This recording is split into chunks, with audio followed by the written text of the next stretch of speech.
Live. Okay, So, we're live. good evening, everybody.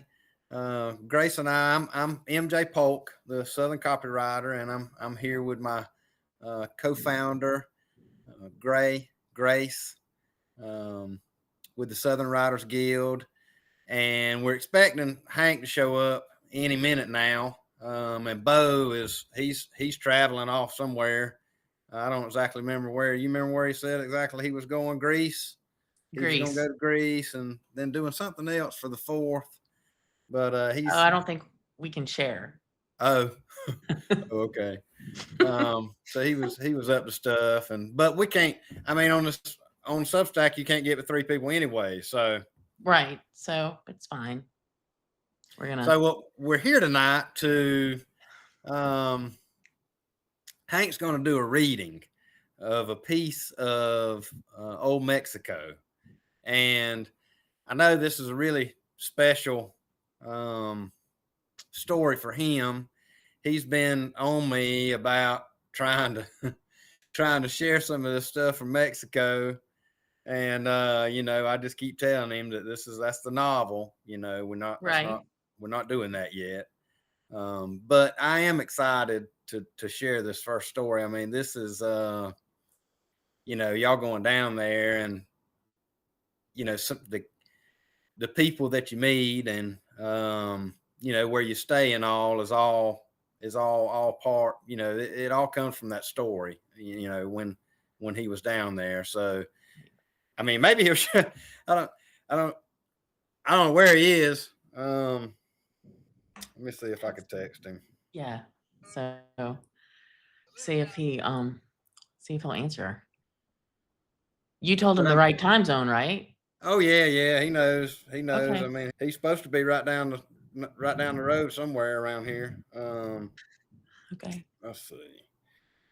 Where are you at? We are live now. Seeing. All right, we'll give him a minute and see. But I mean, Gray, you went to Mexico. What did you think about Oaxaca? I liked it. You liked it? Well, it Yeah. was. Well, tell me at least why'd y'all go down there? What was the point? Because we're in a heat wave, and it was hot as Hades, and Hank said it was cooler down there, and he was not wrong. Okay. He Well, was not I mean, wrong. it's down there, so it's closer to the equator, but it was not hotter then. I guess it was. I don't know. There's some kind of quantum physics or something going on. You'll have to ask Hank about that. It worked, is all I'm saying. Speaking of which, no answer from him. All the people down there are very nice. Oh yeah. The guys were saying that that you were quite the hit down there, Grace. I mean, I don't know. I'm just saying that everybody was very nice. Okay.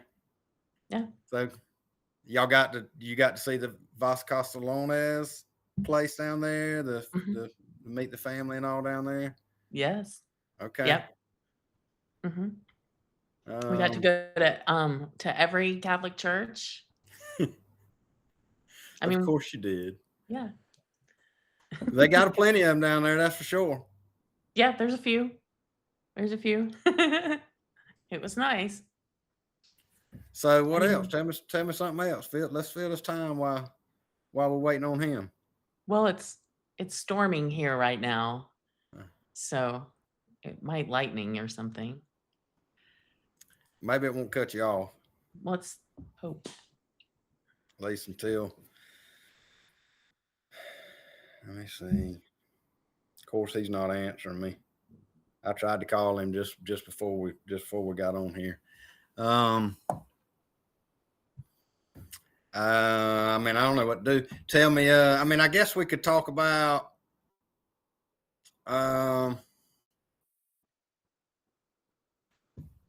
I mean, what? So what y'all do when y'all was down there? I. I mean, I know this ain't supposed to. It's supposed to be Hank Reed, and I don't know where he's at. But Yeah. I mean, you. I wasn't Um. there. Well, some people I did not, but some people ate grasshoppers. Okay. Yeah, I think that's a thing down there. They eat the fried or cooked grasshoppers? I did You not. you didn't eat one? I did not.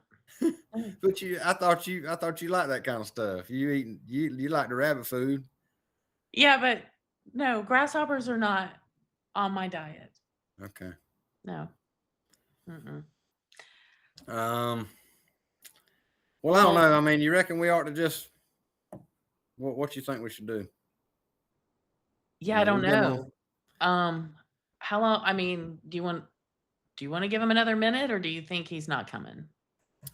I don't know. Maybe we just maybe let me see if I can't get a hold to him, and we'll just try again. Okay, All that right. sounds All right. good. Maybe I'll see you in just a minute.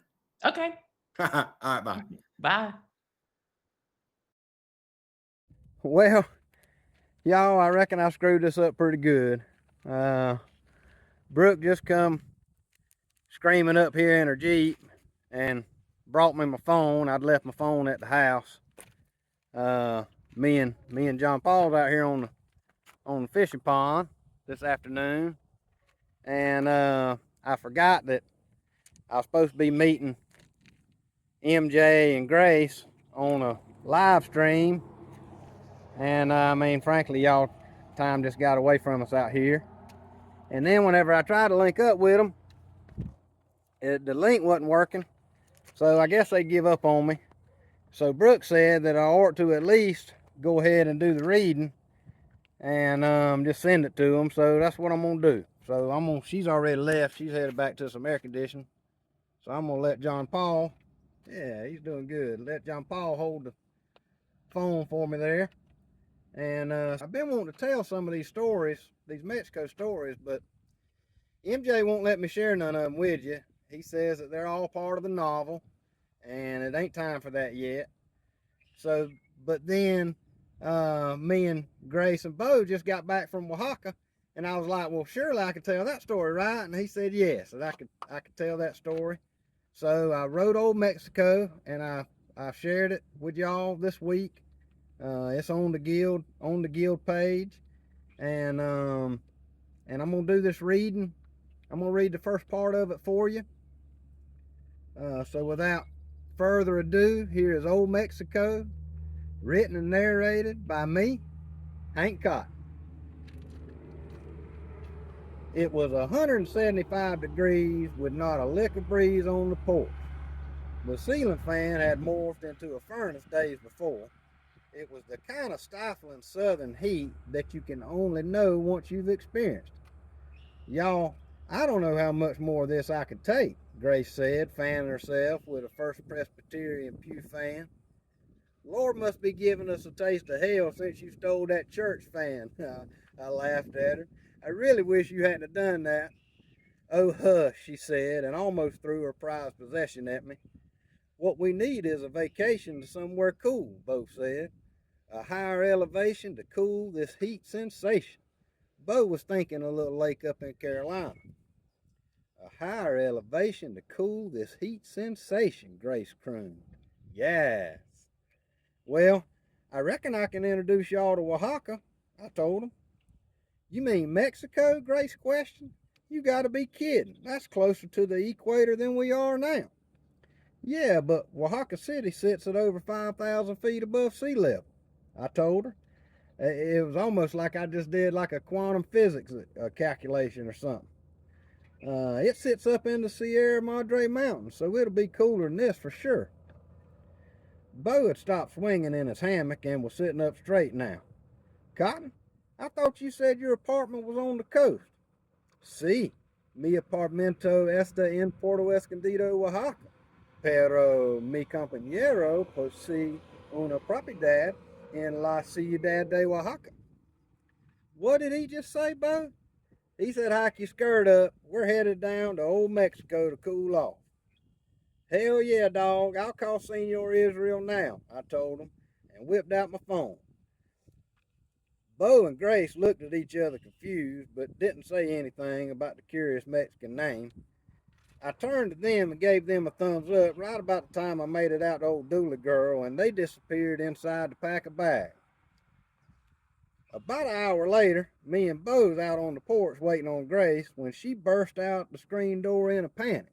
Y'all, what is it, Grace? Bo offered, seeing she was frantic. I can't find my passport. I've looked everywhere. Well, I said, where'd you have it last? Grace disappeared back into the house without a response and was back before the screen door had even shut the second time with her passport in hand. I'd put it in my travel bag so I wouldn't forget it, she explained. Viva Oaxaca, Bo said. Vamos. We piled into Bo's rental, a Saab he'd picked up when he landed in ATL. He'd be able to drop it at the Hertz in Jacksonville, saving him the rental cost and us the airport parking fee for the duration of the trip. Both he and I were traveling light. I had my 15-minute bag, and Bo was used to traveling with nothing more than a duffel and a briefcase. But Grace was dragging the largest pink suitcase you ever seen. Along with her travel bag, she had her purse and a pillow. And she changed clothes too, y'all. She was now wearing a floral sundress and a big-ass pink sombrero. Bo elbowed me, pointed at Grace, and said, we should really give her a hand. I said, yeah, you're right. But just as we were about to take a step in her direction, the shortest Mexican you ever seen leaped to her rescue. Damn, check that shit out, dog. That suitcase is bigger than he is. That's got to be the smallest Mexican I've ever witnessed. That'd make him a Honduran, Bo quipped. I like to lost my shit, y'all. When they reached American Airlines check-in, Grace thanked him. She tried to tip him, but he backed away with his hands up like she pulled a gun on him. Here, please take this. Grace offered it again. She kept repeating, gracias, dinero, over and over again. The little guy said no. Es un placer ayuda a tan bella doncella. Grace, you're embarrassing him, I joked with her. I think he's in love with you. Well, I'm sorry. He'll just have to take this dinero instead, she said, trying to hide her blushing. Muchas gracias, mi amigo, Bo said, taking control of the situation. We'll take it from here. The little guy made a slight frown, then went on about his way. Grace exhaled, relieved he was gone. Neither of the three of us had any idea that'd been an omen, that little fella wouldn't be the last of Grace's suitors on the trip. So it was 6 p.m. local time and 72 degrees when we stepped off the plane in Oaxaca City. Israel had sent Jose, his youngest boy, to pick us up. I greeted him with a Mexican dap, and then we hugged for a minute. Jose, estos son mis amigos, Grace and Bo. English, please, Jose said, reaching for Bo's paw first. Then he greeted Grace with a bow and placed a kiss on her hand. It is very nice to meet you both, he said, while he looked longingly into her big old eyes. Jose said, Father's waiting, still stuck on Grace. Woohoo! Viva Oaxaca, I hollered, breaking Jose's trance. Vamos, y'all, let's go. Jose took Grace's behemoth from her and ushered us toward the cab, a 1985 Tussaroo. Unless you've been to Oaxaca, you might not know that that's where every Nissan Sentra goes to die. There are thousands of them there, tens of thousands probably. The Tussaroo, as it's called south of the border, is obviously indestructible. He heaved Grace's luggage in the trunk, then hurried around to the rear passenger door to hold it open for her as I got in the front passenger seat and Bo loaded up opposite Grace in the back. Jose pointed out the landmarks as they drove across the cobblestone streets to the historic city to his family's home in Barrio de Jalatelco. The Zocalo, wait a minute. I think I read way too much.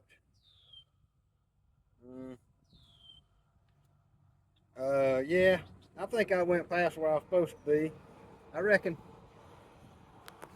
they can edit out the rest of this, and I don't really want to read no more because it's starts getting a little bit heavy after that. So reckon if y'all wanna read the rest of that, you'll have to subscribe to the guild. And I think this is the first. I think MJ said this is not a porch, what's he called it? Oh, a kitchen on the kitchen table.